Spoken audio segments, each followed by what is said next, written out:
सिख कौन होते हैं? अगर आप इसको सिख समझ रहे हैं तो गलत है, क्योंकि सिख शराब या किसी भी तरह का नशा नहीं करता। अगर आप इसे सिख समझ रहे हैं तो आप फिर गलत हैं, क्योंकि सिख पंथ में दाढ़ी को इस तरह काटा नहीं जाता।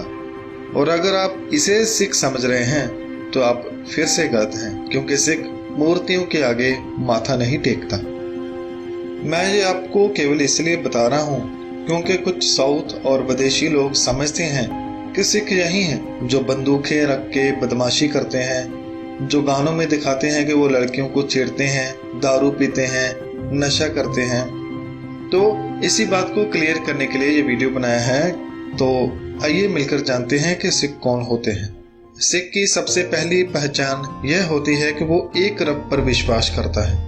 उस रब, प्रभु, अल्लाह, वाहिगुरु के कई नाम हैं। सिख को सभी नाम प्यारे लगते हैं। आप उसे राम कहते हैं, बार ब्रह्म कहते हैं, प्रभु कहते हैं या अल्लाह। सिख को किसी नाम से कोई आपत्ति नहीं, क्योंकि सिख को ये सभी नाम प्यारे हैं। सिख की पहली पहचान है कि वो एक रब पर विश्वास करता है जो सबके अंदर है और हर तरफ हर जगह मौजूद है। दूसरी बात, सिख औरत भी हो सकती है और मर्द भी, कोई भी हो सकता है। अगर सिख मर्द है तो उसके नाम के पीछे सिंह लगता है, अगर औरत है तो उसके नाम के पीछे कौर लगता है। यह उसकी दूसरी पहचान है।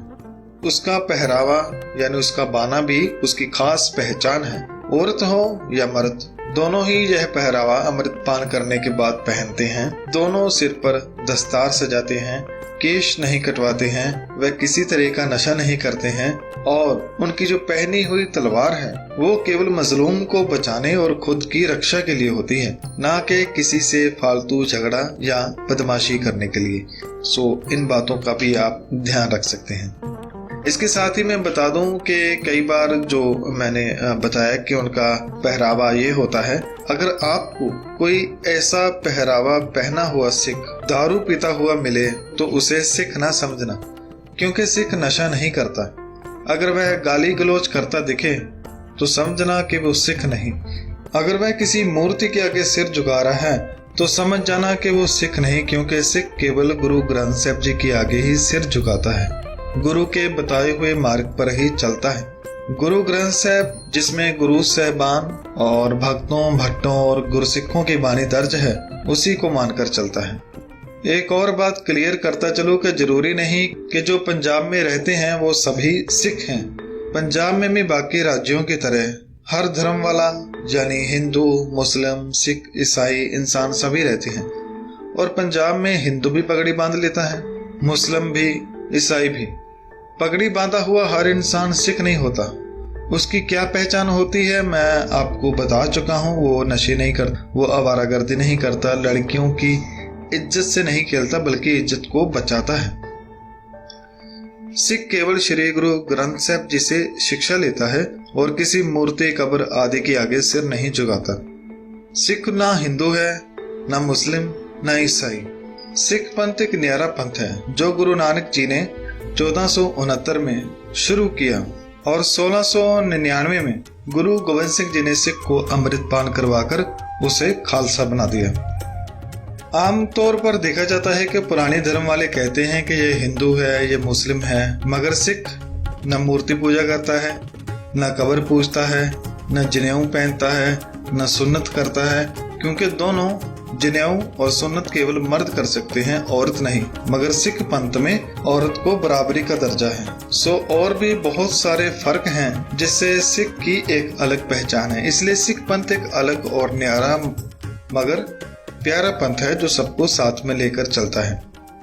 सिख दूसरे इंसान को जात, धर्म, नस्ल, देश आदि देखकर किसी तरह का भेदभाव नहीं करता, क्योंकि वह जात या वर्ण आदि को नहीं मानता, वह केवल इंसानियत को मानता है। इसलिए सिख को जहां भी मौका मिलता है वहीं सेवा में लग जाता है। और इसके साथ ही सिख छूत-छात नहीं मानता, ना कि जंतर तंत्र मानता है। सिख शगन, अपशगन, श्राद्ध, पितृ, मुहूर्त, ग्रह राशि आदि भी नहीं मानता। और सूतक पातक, होम या यज्ञ आदि करना, किसी तरह का व्रत आदि भी सिख नहीं रखता। और ना ही कोई धागा तवीज पहनता है और ना ही उनको मानता है। सिख केवल वही जिंदगी जीता है जो कुदरत जी रही है। सिख पंथ में स्त्री और मर्द दोनों के हक बराबर हैं। सिख पंथ में जो मर्द कर सकता है वो स्त्री भी कर सकती है। वो पाठ भी कर सकती है, गतका भी खेल सकती है, लंगर में सेवा भी कर सकती है, अर्थात हर काम वो कर सकती है, उसे कोई रोक टोक नहीं है। अगर सिख पंथ के धार्मिक स्थल गुरुद्वारों की बात करें तो वो सबके लिए खुला है, कोई भी आ जा सकता है। और एक सिख होने के नाते सिख वहां पर जाकर गुरु से शिक्षा लेता है, गुरु की वाणी को पढ़कर अपना जीवन व्यतीत करता है, लंगर में सेवा करके सीखता है कि किसी से भेदभाव किए बिना इस दुनिया में कैसे सेवा करनी है। और गुरुद्वारे से ही वो अपना नित्य नेम सीखता है और बाकी गतिविधियों में भी वो भाग लेता है। सिख का तो अर्थ ही है सीखना, अंत तक वह सीखता ही रहता है। और श्री गुरु ग्रंथ साहिब जी के अंदर इतने सारे खजाने छुपे हुए हैं, अगर हर रोज भी हम ढूंढते रहें तो भी खत्म नहीं होते। यह समुद्र में छुपे खजानों की तरह हैं, जितना गहरा जाओगे उतने ज्यादा खजाने मिलेंगे। सो सिख हर रोज गुरबानी का पाठ करके उसमें से जीवन रहस्यों को खोजता और विस्मादित रहता है। सिख किसी से बैर नहीं रखता, न डरता है न डराता है। जैसे कि मैंने पहले बताया कि वो श्री गुरु ग्रंथ साहिब जी के बताए हुए हुक्मों के अनुसार ही जीता है। जो गुरु कहता है वैसे ही वह चलता है। सो दोस्तों, अगली बार जब आप कोई गाना या फिल्म देखें तो समझ जाना कि ये सिख है या पंजाबी। पंजाबी पंजाब में रहने वाला होता है, पगड़ी भी बांधता है और बगैर पगड़ी के भी होता है, मगर सिख केवल पंजाब में ही नहीं दुनिया के हर कोने में मिलेगा और ज्यादातर वहां मिलता है जहां पर मुसीबत है। उनको मलहम लगाने का काम सिख करता है, उन्हें खाने और रहने को देता है, वही सिख है। और अंत में नीचे दिए गए कमेंटों को जरूर पढ़ना, क्योंकि उसमें जो पॉइंट मैंने मिस कर दिए हैं उनके बारे में गुरबानी को मानने वाले सिख, जिसे गुरसिख और खालसा भी कहते हैं, वो आपको बताएंगे।